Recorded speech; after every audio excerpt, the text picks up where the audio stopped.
ជំរាបសួរបងប្អូនមិត្តអ្នកស្ដាប់តើអ្នកធ្លាប់ធ្វើការនៅក្នុងក្រុមដែលការប្រាស្រ័យតាក់ទងមានភាពតានតឹងការប្រជុំហាក់ដូចជាគ្មានន័យហើយមនុស្សម្នាក់ជៀសវាងការសន្ទនាដោយស្មោះត្រង់ដែរឬទេ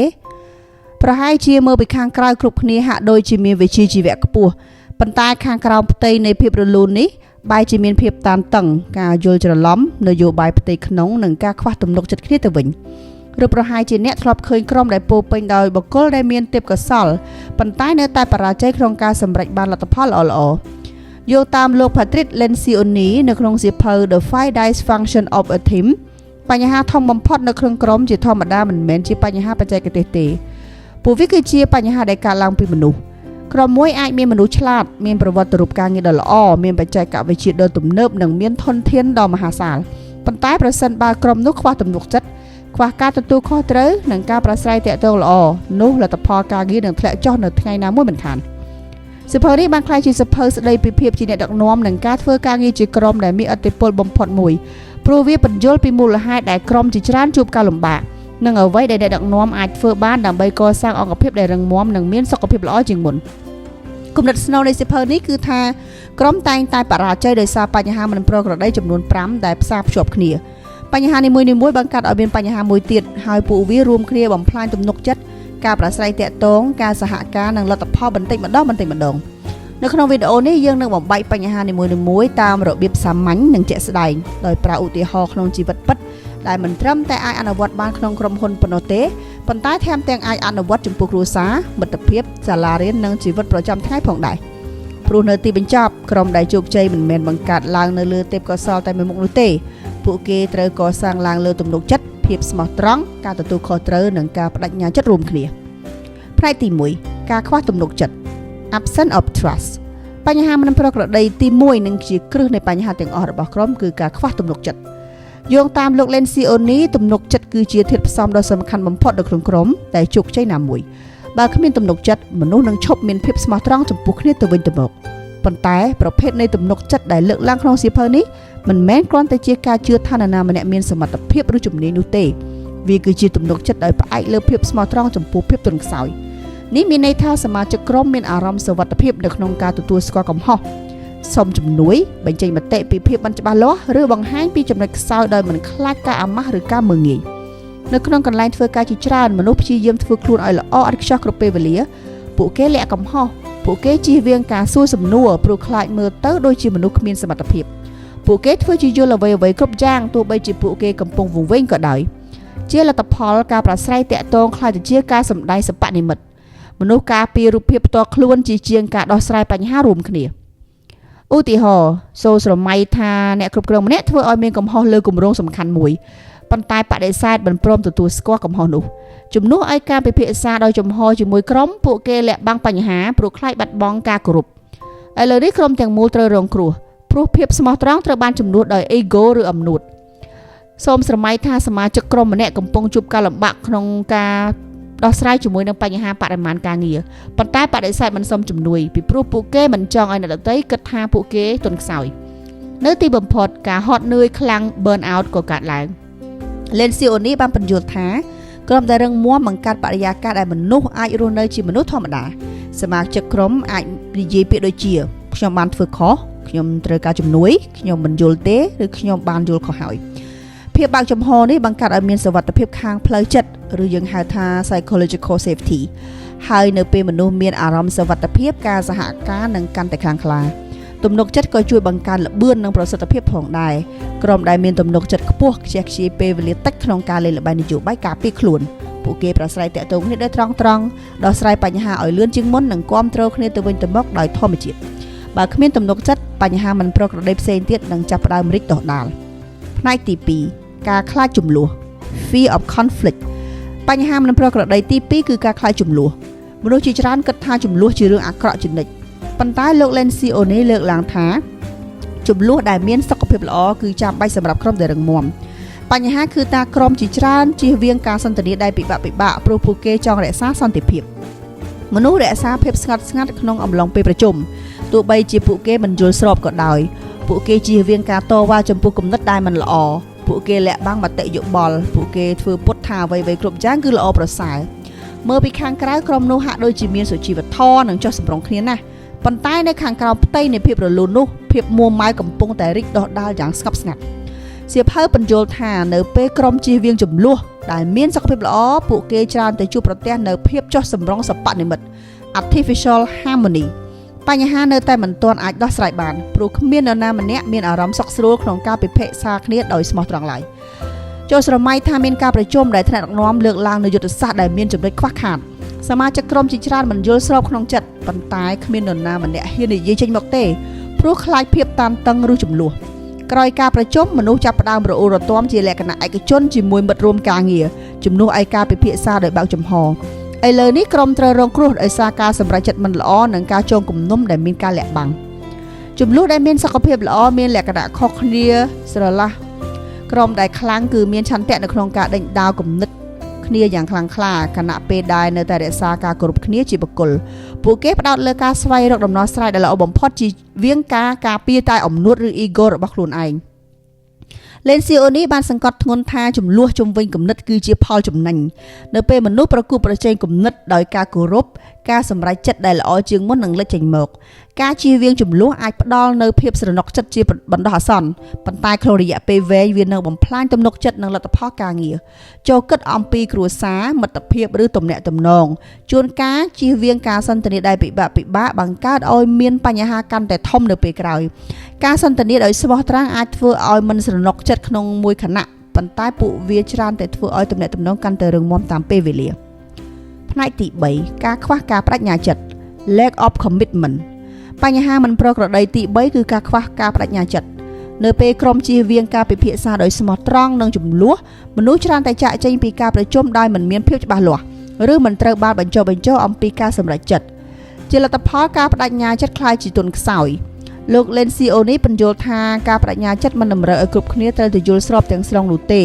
មនុស្សនៅតែអាចបដិញ្ញាចិត្តទោះបីជាដំបូងពួកគេមិនយល់ស្របក៏ដោយឲ្យតែពួកគេមានអារម្មណ៍ថាត្រូវបានគេស្ដាប់និងយល់ពីហេតុផលនៅពីក្រោយការសម្រេចចិត្តនោះប៉ុន្តែនៅពេលមនុស្សរក្សាភាពស្ងៀមស្ងាត់ក្នុងអំឡុងពេលពិភាក្សាពួកគេច្រើនតែដកខ្លួនចេញខាងផ្លូវចិត្តនៅពេលក្រោយស្រមៃថាមានក្រុមហ៊ុនមួយសម្រាប់ចិត្តចាប់ផ្ដើមគម្រោងថ្មីដ៏ធំមួយក្នុងអំឡុងពេលប្រជុំបុគ្គលិកជាច្រើនមានការបារម្ភប៉ុន្តែមិនបញ្ចេញមតិឡើយក្រោយមកនៅពេលបញ្ហាលេចឡើងបុគ្គលិកដដែលនោះគ្មានអារម្មណ៍ទទួលខុសត្រូវពិតប្រាកដទេព្រោះពួកគេមិនដែលបានបដិញ្ញាចិត្តខាងអារម្មណ៍ចំពោះការសម្រេចចិត្តនោះឡើយនេះបង្កើតឲ្យមានភាពច្របូកច្របល់ការរារែកនិងការមិនស្របគ្នាក្រុមដែលរឹងមាំបង្កើតនូវភាពច្បាស់លាស់គ្រប់គ្នាត្រូវយល់ថាទី1តើគោលដៅគឺជាអ្វីទី2ហេតុអ្វីបានជាការសម្រេចចិត្តនោះត្រូវបានធ្វើឡើងទី3តើជោគជ័យមានលក្ខណៈបែបណាទី4តើនរណាជាអ្នកទទួលខុសត្រូវទៅលើរឿងអ្វីការបដិញ្ញាចិត្តនឹងកាន់តែខ្លាំងនៅពេលការប្រាស្រ័យទាក់ទងមានភាពចំហនិងមានតម្លាភាពលោកលេនស៊ីអូនីក៏បញ្យល់ដែរថាមេដឹកនាំជាច្រើនខ្លាចក្នុងការសម្រេចចិត្តឲ្យបានច្បាស់លាស់ព្រោះពួកគេចង់បានការយល់ស្របពីគ្រប់គ្នាប៉ុន្តែការរងចាំការយល់ស្របជាសកលច្រើនតែបង្កើតឲ្យមានភាពយឺតយ៉ាវនិងភាពមិនច្បាស់លាស់ក្រុមដែលអស្ចារ្យយល់ថាភាពច្បាស់លាស់សំខាន់ជាងការជជែកដេញដោលមិនចេះចប់ជួនកាលការសម្រេចចិត្តដែលមិនល្អឥតខ្ចោះប៉ុន្តែច្បាស់លាស់គឺប្រសើរជាងការសម្រេចចិត្តដ៏ល្អឥតខ្ចោះដែលត្រូវពន្យាពេលរហូតផ្នែកទី4ការជៀសវាងការទទួលខុសត្រូវ avoidance of accountability បញ្ហាមិនប្រក្រតីទី4គឺការជៀសវាងការទទួលខុសត្រូវក្រុមជាច្រើនជួបការលំបាកព្រោះមនុស្សរារែកក្នុងការដាស់តឿនគ្នាទៅវិញទៅមកឲ្យទទួលខុសត្រូវពួកគេជៀសវាងការសន្ទនាដែលពិបាកអំពីលទ្ធផលការងារខ្សោយការខកខានថ្ងៃកំណត់អាកប្បកិរិយាមិនល្អឬការខ្វះការខំប្រឹងប្រែងហេតុអ្វីព្រោះការដាស់តឿនឲ្យទទួលខុសត្រូវអាចធ្វើឲ្យមិនស្រណុកក្នុងចិត្តមនុស្សខ្លាចខូចទំនាក់ទំនងឬបង្កើតភាពតានតឹងប៉ុន្តែយោងតាមលោកលេនស៊ីអូនីការជៀសវាងការទទួលខុសត្រូវតាមពិតទៅធ្វើឲ្យក្រុមរងគ្រោះកាន់តែខ្លាំងក្នុងរយៈពេលវែងនៅពេលស្តង់ដារមិនច្បាស់លាស់ឬមិនត្រូវបានអនុវត្តភាពមួម៉ៅនឹងកើនឡើងអ្នកដែលធ្វើការខ្លាំងនឹងមានអារម្មណ៍មិនសប្បាយចិត្តនៅពេលដែលអ្នកដទៃត្រូវបានអនុញ្ញាតឲ្យធ្វើការងារខ្សោយដោយគ្មានផលវិបាកចូលស្រមៃថាសមាជិកក្រុមម្នាក់មកយឺតជានិច្ចខកខានថ្ងៃកំណត់ឬផលិតការងារដែលមានគុណភាពទាបប្រសិនបើគ្មាននរណាម្នាក់លើកយកមកនិយាយទេនោះសមាជិកនឹងនៅសល់និងបាត់បង់ការលើកទឹកចិត្តនៅទីបំផុតមនុស្សចាប់ផ្ដើមមានអារម្មណ៍ថាការខំប្រឹងធ្វើការគឺគ្មានន័យក្រុមដែលមានសុខភាពល្អដាស់តឿនគ្នាឲ្យទទួលខុសត្រូវព្រោះពួកគេខ្វល់ខ្វាយពីជោគជ័យរួមហើយអ្វីដែលសំខាន់ការទទួលខុសត្រូវមិនគួរមកតែពីថ្នាក់ដឹកនាំនោះទេការដាស់តឿនគ្នាពីមិត្តម្នាក់ទៅមិត្តម្នាក់ peer to peer accountability គឺរឹតតែមានអំណាចខ្លាំងជាងនៅក្នុងក្រុមដែលខ្លាំងមនុស្សមានអារម្មណ៍សុខស្រួលក្នុងការនិយាយថាពួកយើងបានព្រមព្រៀងលើថ្ងៃកំណត់នេះហើយយើងត្រូវការប្រាស្រ័យទាក់ទងដែលល្អជាងនេះឬអរិយាប័ត្រនេះកំពុងប៉ះពាល់ដល់ក្រុមការសន្ទនាទាំងនេះអាចនឹងមិនស្រណុកចិត្តប៉ុន្តែពួកវាបង្កើតឲ្យមានទំនុកចិត្តនិងការទទួលខុសត្រូវការជៀសវាងការទទួលខុសត្រូវអាចការពារភាពស្រណុកចិត្តបានបណ្ដោះអាសន្នប៉ុន្តែវាតែងតែបំផ្លាញលទ្ធផលការងារនិងការគោរពគ្នាក្នុងរយៈពេលវែងផ្នែកទី5ការមិនយកចិត្តទុកដាក់លើលទ្ធផល inattention to results បញ្ហាមិនប្រក្រតីទី5គឺការមិនយកចិត្តទុកដាក់លើលទ្ធផលរឿងនេះកើតឡើងនៅពេលដែលគោលដៅបុគ្គលអំនួត ego ឋានៈឬជោគជ័យផ្ទាល់ខ្លួនក្លាយជាសំខាន់ជាងជោគជ័យរួមរបស់ក្រុមLencioni បញ្យល់ថាមនុស្សមួយចំនួនផ្ដោតអាទិភាពលើការទទួលស្គាល់ផ្ទាល់ខ្លួនជាជាងសមិទ្ធផលរបស់ក្រុម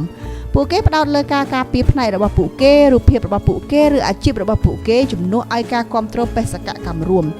ឧទាហរណ៍ចូលស្រមៃថាមានក្រុមហ៊ុនមួយដែលនាយកដ្ឋាននីមួយៗប្រកួតប្រជែងគ្នាជំនួសឲ្យការសហការគ្នាផ្នែកទីផ្សារបន្ទោសផ្នែកលក់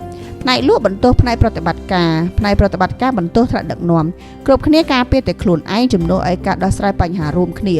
ក្រុមបាត់បង់ការផ្ដោតអារម្មណ៍លើគោលដៅធំក្រុមដែលរឹងមាំរក្សាការផ្ដោតអារម្មណ៍លើលទ្ធផលរួមមនុស្សអបអរជោគជ័យរបស់ក្រុមជាជាងអំនួតបុគ្គលផ្នែកគំនិតនេះទាមទារការបន្ទាបខ្លួនវាមានន័យថាមានឆន្ទៈនៅក្នុងការលះបង់ទទួលស្គាល់ផ្ទាល់ខ្លួននៅពេលចាំបាច់ដើម្បីភាពជោគជ័យរបស់ក្រុមLencioni សង្កត់ធ្ងន់ថាអ្នកដឹកនាំដើរតួនាទីយ៉ាងធំធេងនៅទីនេះអ្នកដឹកនាំត្រូវតែធ្វើជាគំរូនៃអរិយាប័ត្រក្រុមជាមុនប្រសិនបើអ្នកដឹកនាំធ្វើសកម្មភាពបែបនយោបាយស្វែងរកតែឋានៈផ្ទាល់ខ្លួនឬជៀសវាងការទទួលខុសត្រូវនោះវប្បធម៌ទាំងមូលនឹងរងគ្រោះប៉ុន្តែនៅពេលដែលអ្នកដឹកនាំផ្ដល់អាទិភាពលើលទ្ធផលរួមភាពបាក់ចំហនិងទំនុកចិត្តនោះក្រុមច្រើនតែរឹងមាំនិងមានសាមគ្គីភាពជាងមុនផ្នែកទី6របៀបដែលបញ្ហាមិនប្រក្រតីទាំង5ផ្សារភ្ជាប់គ្នា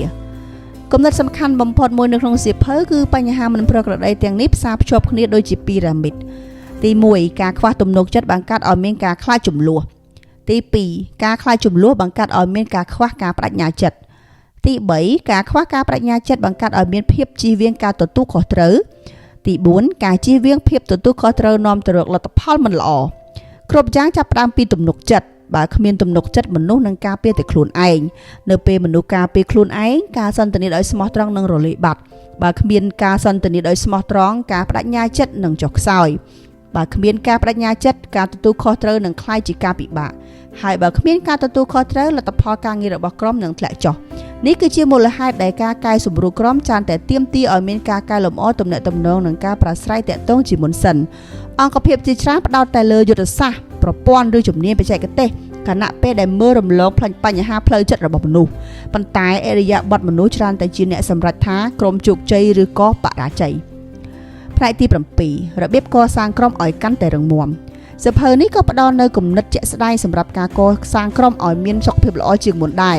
ជំហានទី1គឺការបង្កើនទំនុកចិត្តអ្នកដឹកនាំគួរធ្វើជាគំរូនៃភាពស្មោះត្រង់ចំពោះចំណុចខ្សោយដោយការទទួលស្គាល់កំហុសសមការផ្ដល់យោបល់និងការបង្ហាញពីភាពពិតប្រាកដរបស់ខ្លួននៅពេលអ្នកដឹកនាំធ្វើពិតជាមនុស្សល្អឥតខ្ចោះបុគ្គលិកក៏នឹងលាក់បាំងបញ្ហាដូចគ្នាដែរជំហានទី2គឺការលើកទឹកចិត្តឲ្យមានចំនួនល្អក្រុមគួរតែបង្កើតបរិយាកាសដែលការខ្វែងគំនិតជារឿងសុវត្ថិភាពនិងមានផលចំណេញមនុស្សគួរតែមានអារម្មណ៍សុខស្រួលក្នុងការបញ្ចេញមតិដោយមិនខ្លាចការដាក់ទណ្ឌកម្មជំហានទី3គឺការបង្កើតភាពច្បាស់លាស់ក្រុមដែលរឹងមាំធ្វើការសម្រេចចិត្តឲ្យបានច្បាស់លាស់និងប្រាស្រ័យទាក់ទងពីការរំពឹងទុកដោយបើកចំហជំហានទី4គឺការធ្វើឲ្យការទទួលខុសត្រូវគឺជារឿងធម្មតាការទទួលខុសត្រូវមិនគួរត្រូវបានមើលឃើញថាជាការវាយប្រហារបុគ្គលនោះទេវាគួរតែត្រូវបានមើលឃើញថាជាការការពារស្តង់ដារក្រុមនិងគោលដៅរួម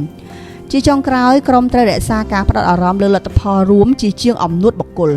នេះទាមទារឲ្យមានការប្រស្រ័យទាក់ទងការតម្រង់ទិសនិងភាពជាអ្នកដឹកនាំជាបន្តបន្ទាប់មេរៀនទាំងនេះអាចយកទៅអនុវត្តបានលើសពីអាជីវកម្មក្រុមគ្រួសារក្រុមបាល់ទាត់មិត្តភាពសាលារៀននិងសហគមន៍សុទ្ធតែដំណើរការល្អជាងមុននៅពេលដែលទំនុកចិត្តភាពស្មោះត្រង់ការទទួលខុសត្រូវនិងគោលដៅរួម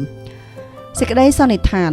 ជាស្នូលរបស់វាសៀវភៅ The 5 Dysfunction of a Team គឺជាសៀវភៅអំពីអរិយាប័ត្ររបស់មនុស្សវាពន្យល់ថាការបរាជ័យភាគច្រើនរបស់ក្រុមមិនមែនបណ្ដាលមកពីការខ្វះភាពវៃឆ្លាតនោះទេ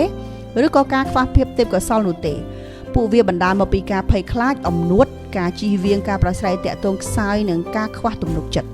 សៀវភៅរំលឹកយើងថាក្រុមដែលរឹងមាំមិនមែនកសាងឡើងតែមួយយប់នោះទេពួកវាទាមទារឲ្យមានភាពស្មោះត្រង់ចំពោះចំណុចខ្សោយភាពស្មោះត្រង់ភាពក្លាហាននិងការខិតខំប្រឹងប្រែងជាបន្តបន្ទាប់ទំនុកចិត្តអនុញ្ញាតឲ្យមនុស្សប្រស្រ័យតាក់ទងគ្នាដោយបើកចំហចំនួនល្អនាំទៅរកការសម្រេចចិត្តដែលល្អជាងមុនការបដិញ្ញាចិត្តបង្កើតឲ្យមានភាពស្របគ្នាការទទួលខុសត្រូវរក្សាបាននូវស្តង់ដារក្រុមហើយការផ្ដោតអារម្មណ៍រួមគ្នាផលិតបាននូវលទ្ធផលដ៏ល្អមិនថានៅក្នុងអាជីវកម្មភាពជាអ្នកដឹកនាំជីវិតគ្រួសារឬទំនាក់ទំនងផ្ទាល់ខ្លួននោះទេគោលការណ៍ទាំងនេះនៅតែមានភាពពាក់ព័ន្ធយ៉ាងជ្រាលជ្រៅនៅទីបញ្ចប់ក្រុមដែលអស្ចារ្យមិនមែនគ្រាន់តែជាក្រុមដែលប្រមូលផ្ដុំដោយបុគ្គលដែលមានទេពកោសល្យប៉ុណ្ណោះទេពួកគេគឺជាក្រុមមនុស្សដែលមានឆន្ទៈទុកចិត្តគ្នាទៅវិញទៅមកហ៊ានតវ៉ាគ្នាដោយស្មោះត្រង់និងធ្វើការឆ្ពោះទៅរកអ្វីដែលធំជាងខ្លួនឯងប្រសិនបើអ្នកចូលចិត្តការសង្ខេបសៀវភៅ The 5 Dysfunction of a Team នេះសូមសាកល្បងគិតអំពីក្រុមនានានៅក្នុងជីវិតរបស់អ្នកតើបញ្ហាមិនប្រក្រតីមួយណាដែលអ្នកឃើញកាត់ឡើងញឹកញាប់ជាងគេហើយថាតើការផ្លាស់ប្ដូរតូចមួយណាដែលអាចកែលម្អទំនុកចិត្តការប្រស្រ័យតាក់ទងឬការទទួលខុសត្រូវនៅក្នុងក្រុមរបស់អ្នកប្រសិនបើវីដេអូនេះជួយអ្នកសូមកុំភ្លេចចុច like subscribe និង share ទៅកាន់អ្នកដែលធ្វើការងារជាក្រុមអរគុណសម្រាប់ការតាមដានស្ដាប់យើងចាំជួបគ្នានៅវីដេអូក្រោយទៀតជូនពរសំណាងល្អ